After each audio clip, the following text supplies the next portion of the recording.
మనం ధర్మం పాటించాలంటే మనలో ఒక లక్షణాలు ఉండాలి అంటారు. ఎలాంటి లక్షణాలు ఉంటే మనం నిజంగా ధర్మాన్ని పాటించగలం? ధర్మాన్ని పాటించాలనుకుంటే మొత్తం నాదే అనుకోవాలి. హ్మ్. ఊరందరి కష్టాలు నాది అనుకుంటేనేగా సర్పంచ్ అవుతున్నాడు. హ్మ్.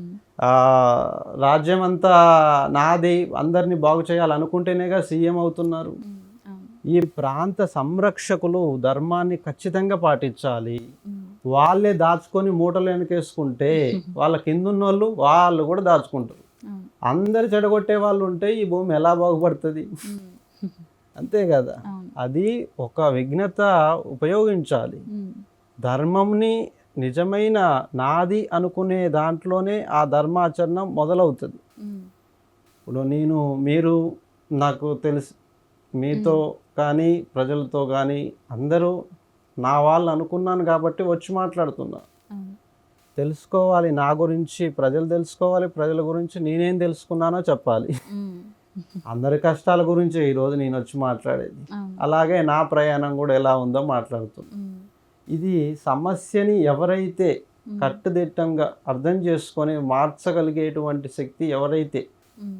మానవులు అంటే ఏంటి? తినడం, హ్మ్.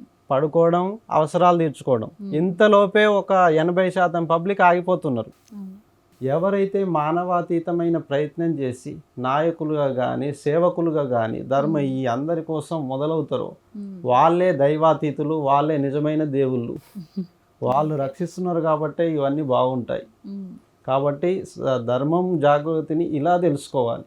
ఇలా మొదలెట్టండి, అన్నీ నాదే అనుకోండి. ఓకే. అందరికీ సేవ చేసేటువంటి గుణం మనలో ఉండాలి. హ్మ్. కొంతైనా చేయగలుగుతాంగా, ఎంతో అనుకుంటాం, కనీసం కొంత చేసినా తృప్తి.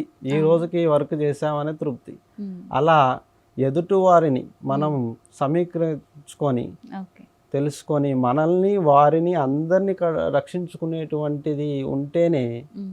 ఈ ప్రాంతం ఇంకో 1000 ఏళ్ళైనా గొప్పగా వైభవంగా వెలుగుతుందని నా అభిప్రాయం. దానికి సనాతన ధర్మం అనేటువంటి ఆచరణ, దేవుళ్ళని తెలుసుకునే విధానం హ్మ్.